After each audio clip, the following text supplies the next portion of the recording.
Sorry about cutting. Sorry about 12:03. I was cutting highlights. It's another go round of Red Clay Soccer Report presented by our friends at. Sorry, wait, there it is. Kaiser Permanente. And it is one more go round where we take a peek at anything and everything going on inside the world of high school. And it's the final day of the GHSA championships. What we're going to do, we're going to set you up for today. We're going to look back at yesterday. We've got highlights from 3 of the 4 games. And we're going to look at the champs so far that we've seen in the championships here in Thomaston, in Duluth, and at St. Pius. And so that is the rundown that we've got for you here. And like I said, we're going to roll through highlights. We got a lot of highlights, meaning they're long. Especially the 6A highlights are pretty long. And the goal and the ending from the boys' match yesterday in Thomaston involving Armurchie and Thomasville. It's going to come up here in a sec. So let's get us into, first off, where are my brackets? I think my brackets are still in my bag. No wonder. Okay. All right. So let's go to our friends at the GHSA and let you know what's going on here today. It is the last day of the championships. It's Quad A girls and boys. And that is going to be in Duluth, 5 and 7:30. It is going to be Nicolefe, Justin Hanover. They are going to be on the call for that one on the NFHS network. So go to the games first and foremost if you're anywhere in the area. And also, I know Dalton's going to travel. I know Midtown's going to travel. Leave now because you're going to Gwinnett County on a Friday. Leave now. Dalton probably left after breakfast. So Dalton and Midtown, that one's the nightcap. Marist and Blessed Trinity, we know they're going to travel, and we also know that they're going to take Peachtree Industrial Boulevard. They're going to take 141. They're going to go up that way and avoid all of I-85. So that's going to be the way that Marist is going to do it, and we'll see if BT follows suit, or unless they just have to go over the top end since they're up 400, they can just kind of sneak over on 120. So that's your 5 o'clock. That's your 7:30. If you missed the interviews that we had with Matt Cheeves from Dalton and Curtis Ingsberg from Marist, they are in the network. And Matt was on tape yesterday during Red Clay, and Curtis Ingsberg batted leadoff in the morning show on SDHAM on Thursday. So you can go onto your favorite podcatchers. You can go to our YouTube channel, and you can check all of the interviews that we have with all of those coaches that are there. That is the rundown for today in Duluth. Luke Winstall and I will be in Thomaston for Class A Division II. Girls, it is going to be, once again, it's going to be Irwin County and Tryon. We caught up with Marcia Thompson, the head coach of Tryon, yesterday in the Red Clay Soccer Report presented by our friends at Kaiser Permanente. And then we caught up with Rob Brunell, the head coach of Irwin County, last week. So go to last Friday's episodes, and you can catch up with there's a conversation that we had there with him in Red Clay last Friday. So he's one of the first coaches that we talked to when we knew what the finals were going to be looking like. So that is in the queue in the archive on video and audio. That is going to be a 4 o'clock start in Thomaston. I'm probably going to leave here in about 90 minutes to head down south and head that way. Then on the boys' side, it's Perennial Powers. Dusty Jeanette from GMC Prep taking over for Bobby Jaworski. That was his interview was at noon. He batted leadoff on Red Clay yesterday. And then Atkinson County and Michelle McKinnon. And so it is going to be third year in a row that Atkinson County's boys are going to be chasing after a title. Everybody from Pearson, I'm fairly certain, is going to be in Thomaston for this one. Everyone in Milledgeville that's a fan of GMC Prep is going to be there. It's going to be another great crowd. 4 and 6:30 for those. Irwin County Tryon, Class A D2 girls. GMC Prep Atkinson County, Class A D2 boys. That's 4 and 6:30. Luke Winstall and me on the network today, and that is your NFHS network side there. 4, 6:30, Class A Division II with me and Luke Winstall. Quad A championships in Duluth, Nicolefe, Justin Hanover, 5 and 7:30. That one is Marist and Blessed Trinity. It is Dalton and Midtown. So those are the matchups for today. So let's go back and find out what happened yesterday. Actually, first, before we do that, I've got to kind of load the audio, because if I don't, then it's going to be kind of counterintuitive for me to toss the highlights that have been cut but have not been loaded into the system. So let's go here. And then that means we go there. We go, let's see, who else won yesterday? So there and there. Okay, so let's do this. Let's start off with what happened yesterday in Class A Division I girls. It was the matchup that we anticipated it was going to be. Number 1 versus number 2 versus number 1 versus number 3, depending on your rankings and what it was going to be. It went to past 90 minutes, almost went to PKs, 52.6 seconds to go, and it was a scramble in front, and the ball was pushed over the goal line by Thomasville, and it was the one goal on the board, and that's all that happened. We anticipated that the matchup between Thomasville and Model would go that way, and it was an absolutely heartbreaking way for Model to lose in their quest for going back-to-back. Thomasville gets their first ever girls title with Lucas Kimmel. As a side note, we are going to be catching up with all of the winning coaches next week, whether it's going to be in the shows or separately, and it'll be material that'll be video and written and all of that. So it'll be, we're going to start that up next week, and we'll let you know what the thought plan is there. But we're going to catch up with all the winners next week, and you'll have that here across the SDH network. So great season for Model, tremendous program that Lauren Jones has built and is continuing to build as a part of what they're doing up there at Model with her work and with Donnie Mendenz's work. They're doing great stuff up at Model. Model comes up just short, losing 1-0 to Thomasville's girls, and it was just that one goal, less than a minute to go in the second overtime, and that was the difference in number 1 versus number 2 or 3. Then that would get us to the other matchup on the boys' side, and it would be Thomasville and Armurchie. Thomasville came in. They had a roster of 16, and they had a very, very rough season at points. Literally, they would have, because of injuries and absences and such, they'd have short benches of 1, maybe 2 players for Coach Robert Peterson and for Thomasville. Jason Park and Armurchie, the three-headed monster that they have offensively, Mikey Aldana with north of 40 goals. He was the talisman for that program coming into this match, and we knew it was going to come down to a moment, and it did exactly that. So here is that moment and the chase after, once again, courtesy of our friends at the NFHS Network. You'll recognize some voices. It's some guy named Nelson and Luke Winstel. Looks like Seaben. So now he jogs back to the left side post. The runs begin. The ball comes in, drifting forward, headed down and in. Thomasville scores. Applewhite gets it done as Thomasville breaks onto the scoreboard here with 22 minutes left to play. 15th goal of the season for Donzie Applewhite.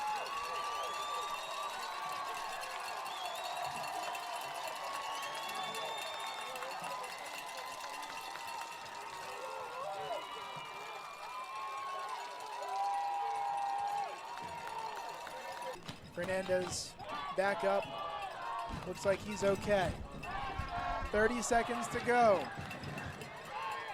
Chopping around. Here's Brown. Still staying on the ball. There's 21 seconds left. Do they have anything left in the bag? Aldana tries. It was deflected away. It's a corner kick. Armurchie's got 11 seconds to do it. Playing short. Here's Brown looking for an option. Ball is rolling. Got to do it again. Now they want the clock to go back. Or is it going to? Not gonna. Run and hit 0. That will do it. Thomasville has won both the boys and the girls state championships for GHSA Class A Division I. A heroic goal from Applewhite gave them the lead with 22 minutes to go, and they never looked back. Thomasville, with 16 wins now on the season, will bring home the trophy. 16th win of the year was the last one. And by the way, we got rid of Sleeping Jot W. PBC, by the way, thank you for that. We will get into that coming up with the matchups after the highlights, but you are absolutely correct in catching up with Dustin Jeanette.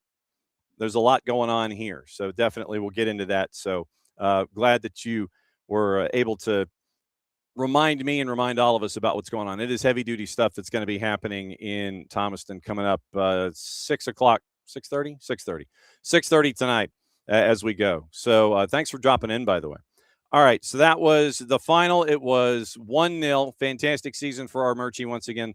What Jason Park has been able to do as they were trying to chase after another championship there. Thomasville gets their first in 7 years, and so Thomasville gets the daily double down in Thomaston. Luke made that one first, so that way it got it out of the way. So since he said Thomaston and Thomasville, and it was so Luke said it, so I didn't have to stumble over it. Like I said on the air, it's like, when you sit there and you distract the water gods when you're playing golf and you throw a really crappy ball into the lake so you can hit a good tee shot. That's what Luke did for me, and I appreciate that. So let's get you over to Duluth and what happened there. And for Duluth, it was a fantastic day for 4 teams. And if you went to Duluth for these matches, you got your money's worth and then some. 4 teams ranked top 10, 3 teams ranked top 6 of the 4 teams that were there. And it was an opportunity to, on the girls' side, we'll start things off there. Number 1 team in the country in Walton. And you had West Forsyth, who was hanging around at number 4, number 6, depending on which poll you were paying attention to. And it was, once again, a great time to check everything that was attached to this particular matchup. Once again, courtesy of our friends at the NFHS Network. Here's your highlights of the girls' match in 6A with West Forsyth and Walton. Maddie and Jason on the call. They clear it out of their defensive third. Walton are still in possession, though, on the far right side. Stolen away, though, by West Forsyth, trying to play it through to Rudloff. Intercepted.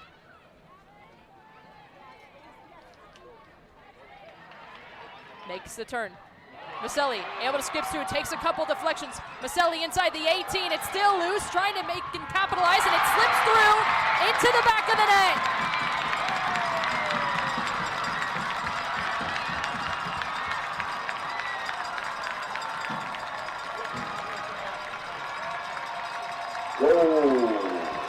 Walton Raiders, number 15, Brooklyn Mulberry.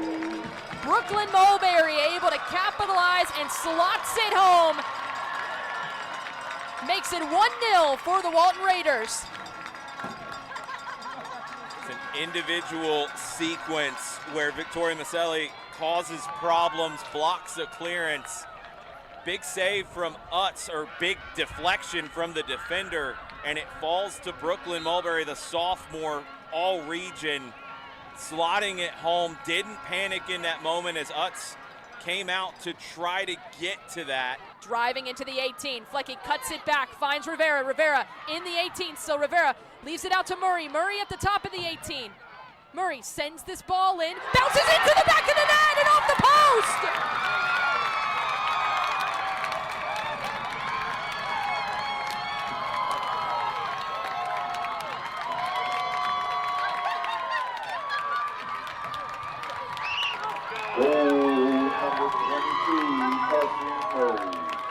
It starts with Flecky on the left. She's able to find the cross to Megan Rivera. Rivera, she's able to stab it out to Murray. Murray then is able to circle around just outside, tries to cut around with the shot, and it just skims off the inside of the post into the back of the net. And just like that, the Wolverines have the 2-1 lead. Flecky makes the danger happen on the outside, putting in a great cross. Gunn and Primack do a great job on Rivera, not letting her turn, but it ends up falling to Murray.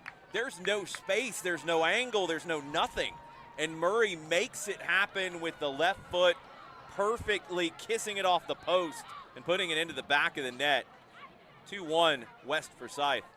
Time winding down into the 18. Now Wallstad, flick header back, everyone. And it's going to be another corner here for Walton. They have to take it quickly, though. They've 10 seconds remaining. On the far side. Have to do it fast. In swinger. Sent in. Headed out. And that is going And your final score, West Forsyth Wolverines 2, Walton Raiders 1.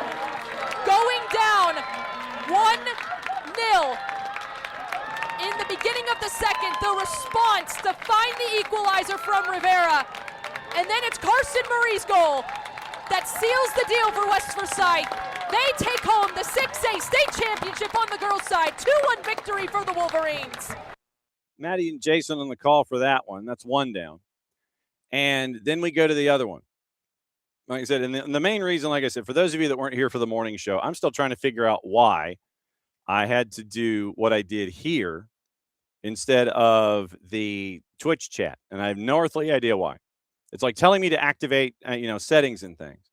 And me being technologically challenged, shall we say. Literally, I go into the chat function, and it's like, to activate chat, please enable channels. I'd activated the channels, people. As you can see, PBC is helping me out, reminding everybody about what's coming up tonight.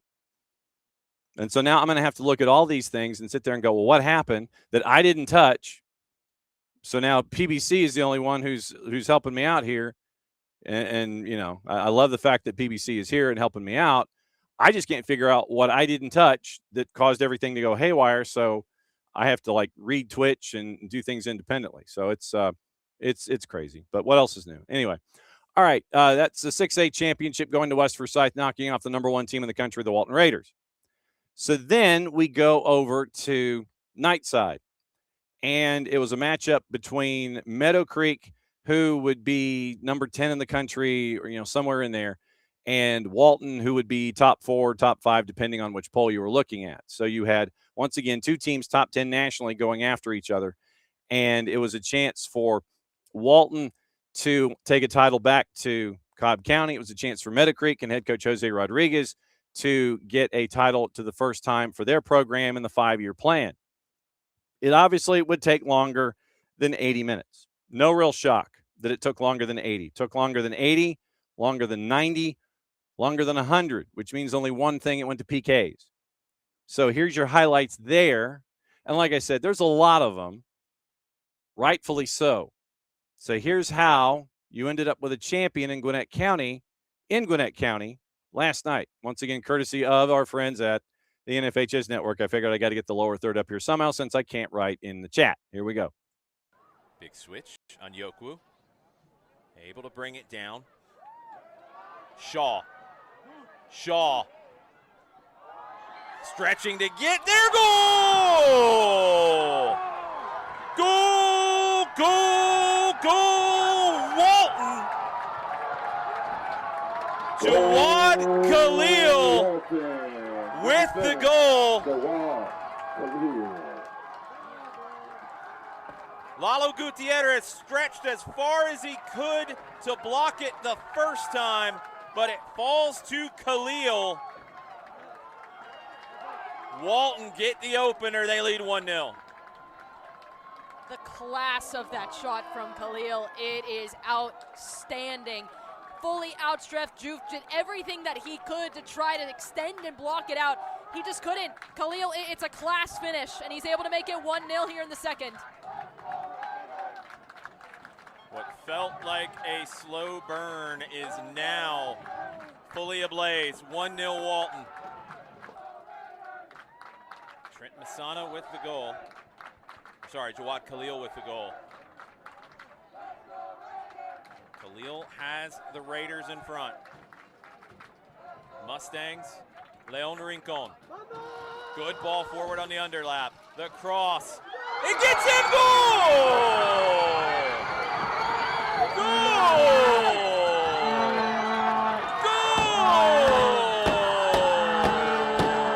Mustangs tie it!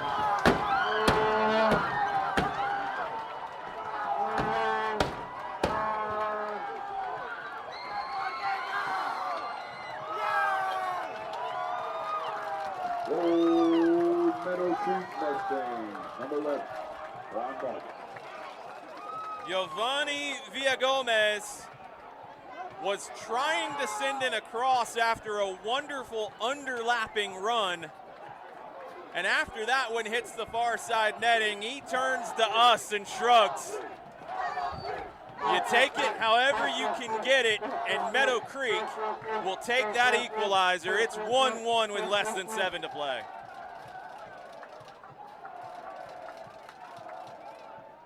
What was the motto that Jose Rodriguez said? No one believed in us. Well, they found the belief. They stuck with it. This is a team that is so resilient in what they can do. They battled all the way through, found the equalizer. Osorio Ochoa. Goal! Goal! Goal! Meadow Creek, campeones!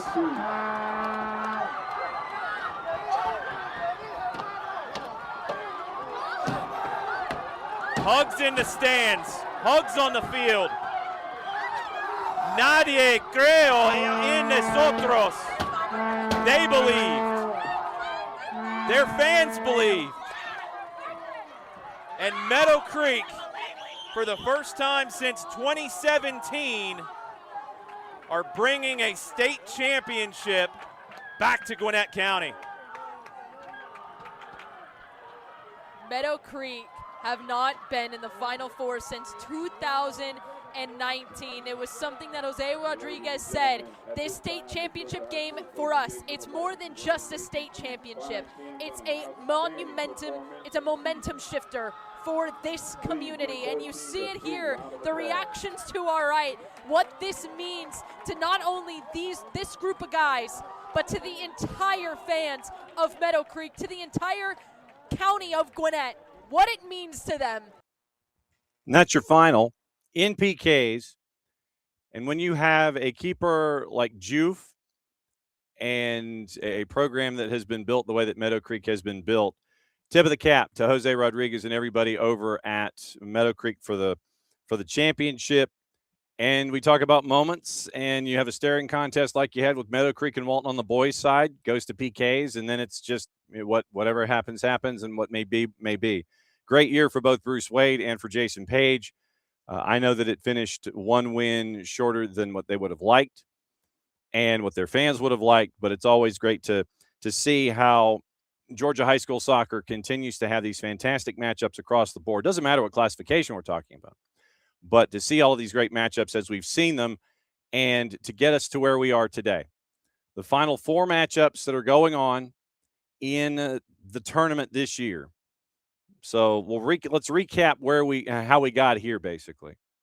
So champs as we know them, considering that Atco and GMC is later today, we'll get into the notes here in a second. Class A Division I boys, once again, that was yesterday. Thomasville, that was the tail end of the daily double in Class A Division I. AA Savannah Arts knocked off Pierce County at St. Pius earlier in the week. Big win once again for Savannah Arts and for Ben Parker.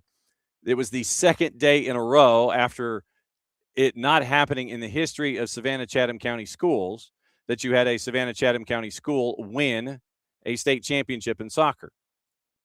Islands gets you your first. Next day, Savannah Arts Academy gets you your second. So Savannah Arts over Pierce County in a region rivalry. That one was 2-0. AAA boys, Islands and East Hall.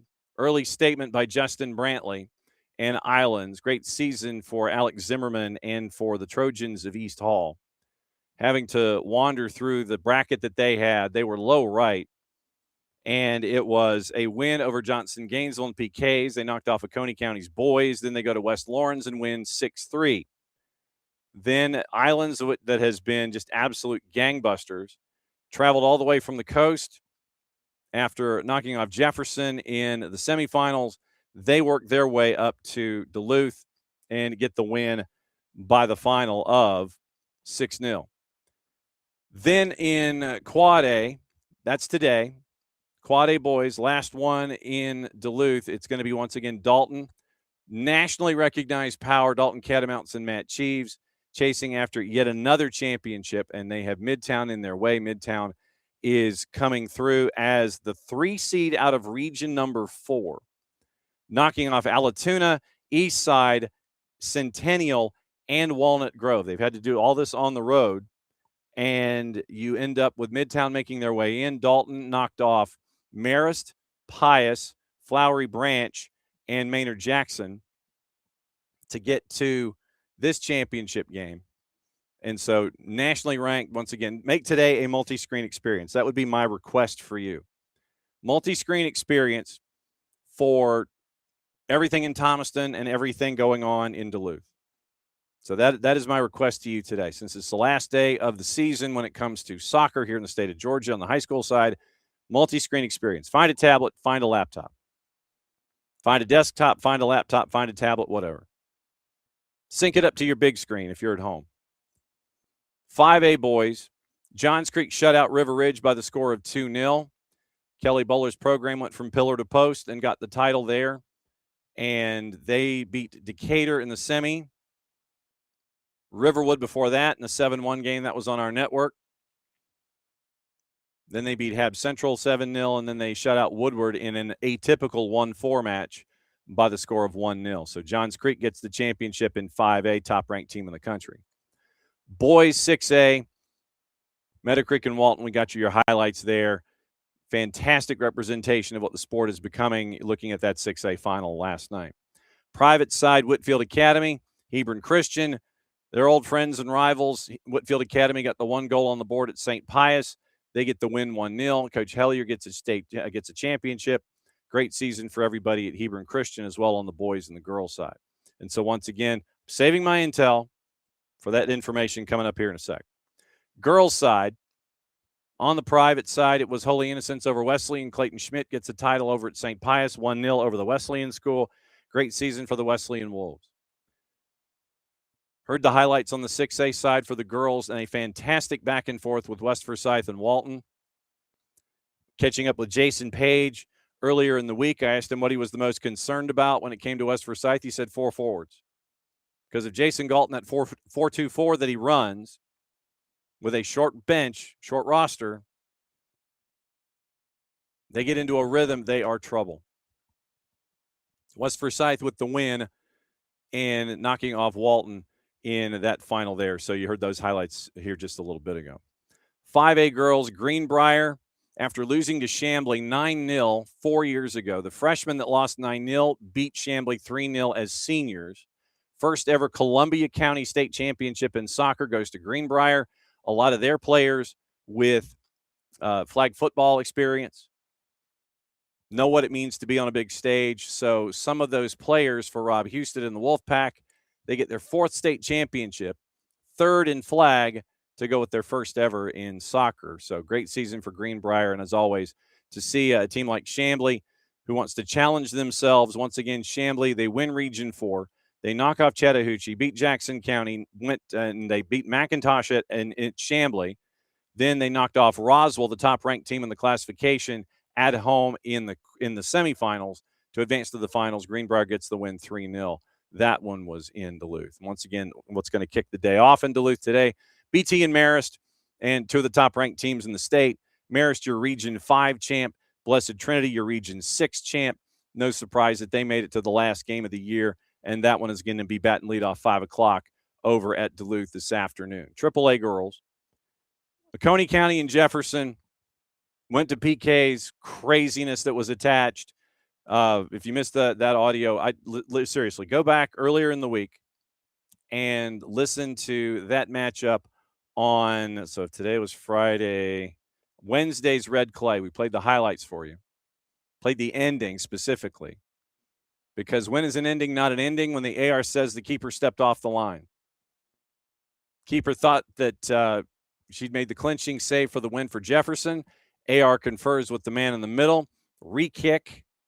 Red cards. Re-kicked again. Kicked. Red cards. Kick. Save. Challenge. Red cards for Jefferson. Re-kick. Re-saved. Jefferson wins the title in PKs by the final of 2-1 over Oconee County. And if you want another great representation of the sport, then Oconee County and Jefferson, anytime those two combine, go. With what Judson Hamby's building and with what Molly McCarty is continuing to build, what they're continuing to build in their respective programs, great representatives for the sport, great representatives for the state of Georgia and for coaches and the building of the game. Go with those two any day of the week. If you ever see Jefferson and Oconee County girls squaring off, go. AA girls, Pike County shuts out Cahulla Creek 2-0. That one was another win for Justin Osteen.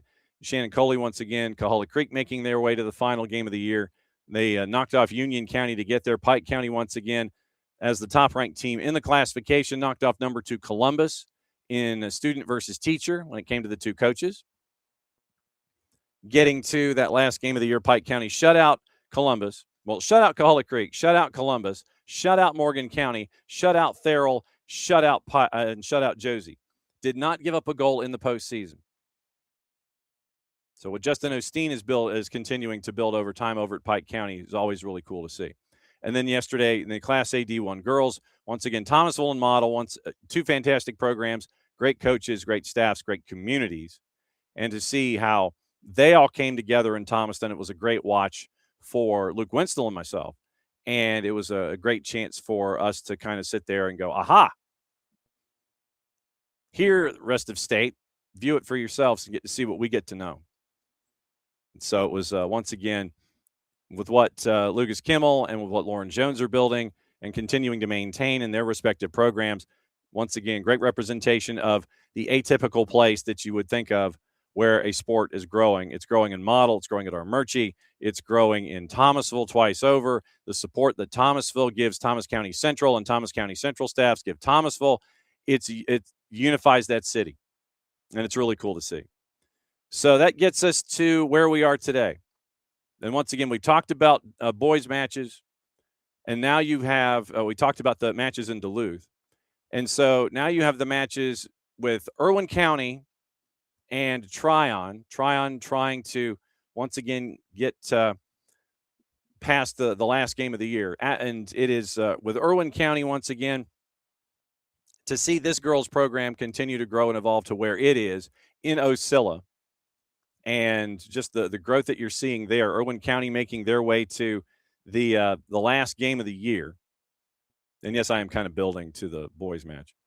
So Irwin County came out of the left-hand side of the bracket. They beat Screven County in Ocilla. They were down 1-0 at home to Screven, number 1 ranked team in the classification. They scored twice, get the win at home, win 2-1. They beat Atlanta Classical same way. It was a 3-2 shootout there, meaning over 80 minutes, not going 80, 90, 100, and then going to penalty kicks. But it was a great back-and-forth game in Ocilla. They get the 3-2 win there. They shut out Trutland, and then they shut out Towns. They come in as Area 1, team number 1. And Tryon on the other side, Tryon stifled Portal. Portal put 12 on Atkinson County in a 12-5 win in the quarters.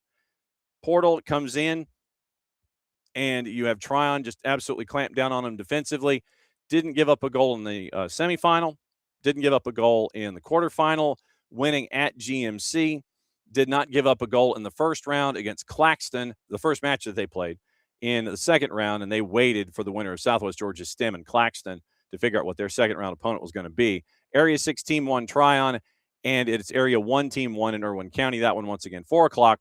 That one is in Thomaston at Upson Lee if you're anywhere near it. Now, let's get to the statistical analysis and the great help and research that we have been given here for the AD2 boys and these two heavyweights that are going to be going at it.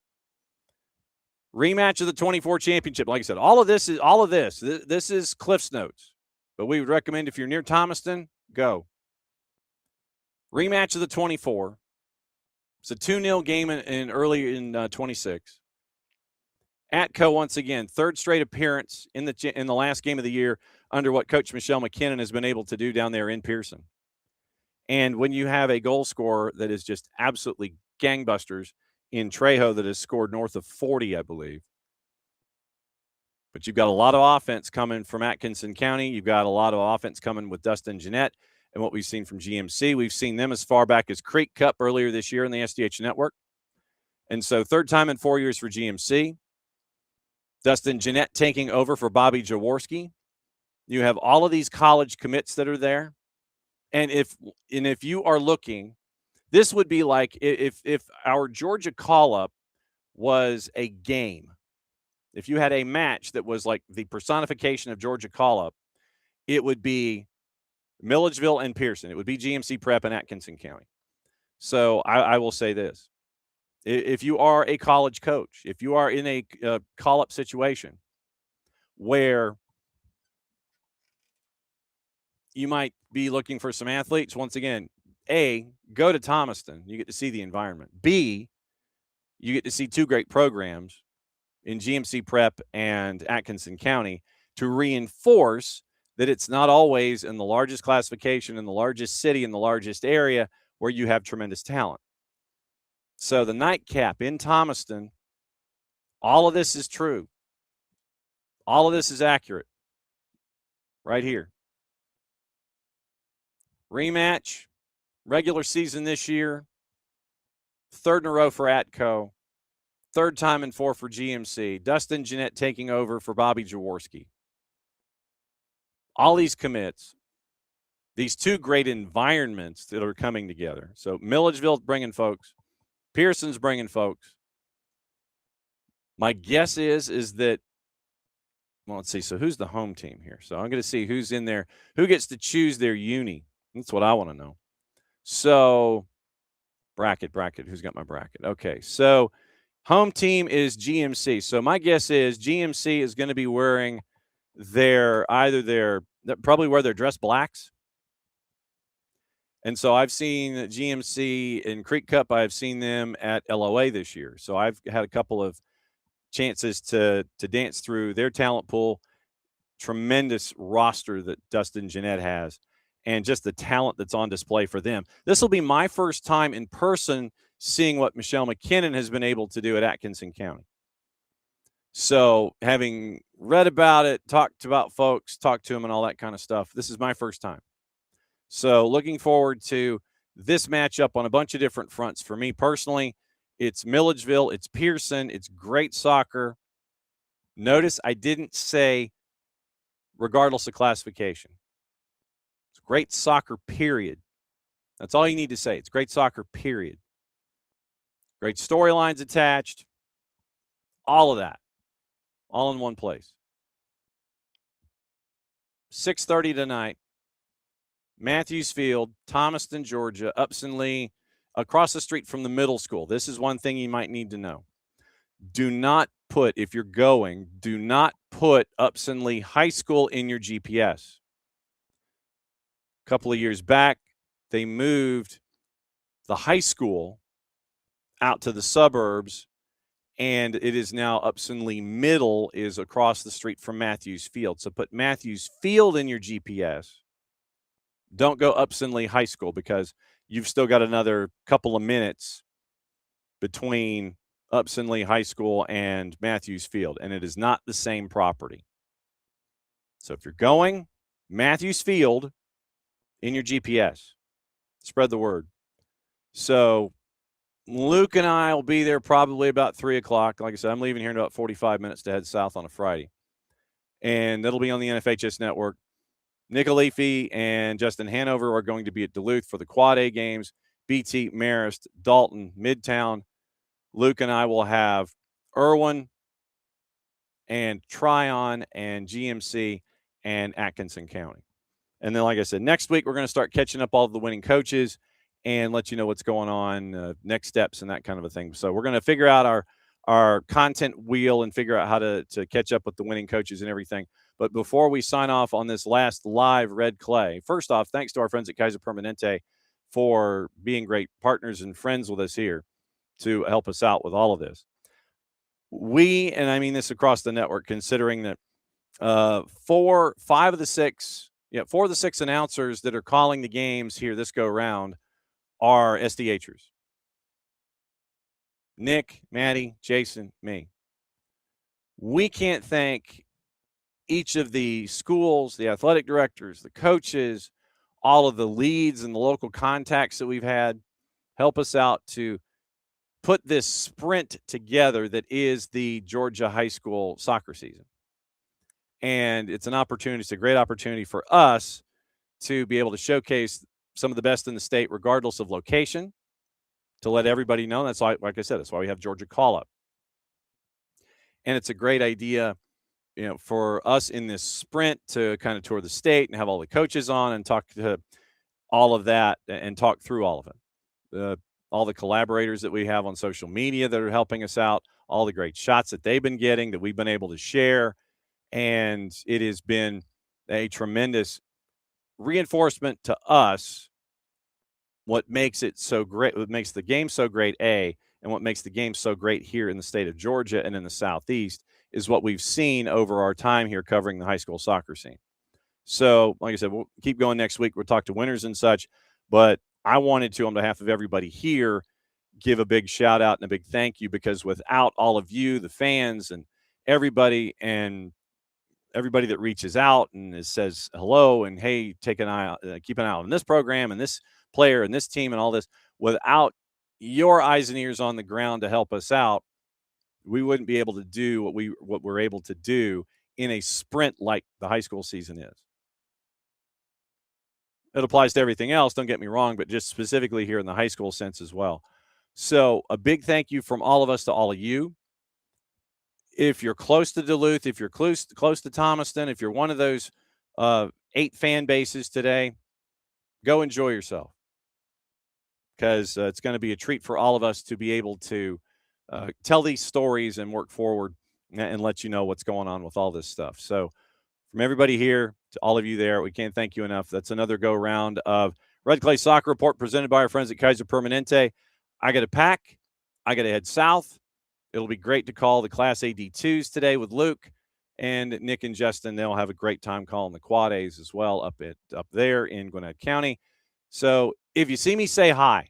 I'll be wearing my SDH gear, so I'll be real easy to see. So literally turn around, say hi. Luke and I will be up in the booth, so just wave and we'll say hi and stop us and catch up with us and talk to us and all that kind of stuff, because I want to catch up with all of you. It's one of the few chances I get to kind of leave the building during this season, except it's like studio game studio, those kinds of things. It's, get there a little early, say hi to everybody, all those kinds of things. So if you see me, say hi, don't be a stranger. And I will see you in Thomaston later today, Nick with Luke, and Nick and Justin will see you in Duluth today for the Quad A Championships. It's another season of the Red Clay Soccer Report presented by our friends at Kaiser Permanente. So, mucha platial, play it safe, enjoy your games. Let us know what's going on in your universe. PBC, thanks for the help in all of the research there. Reminding folks about the matchup that's coming up night side at Matthews Field at Upson Lee. Mucha platial, play it safe. And since it is the end of the show, it means we get to do this. We'll see you this afternoon in Thomaston and in Duluth. It's the end of the championships here for the GHSA in 2026. Enjoy them. So will we. NFHS Network. We'll see you later.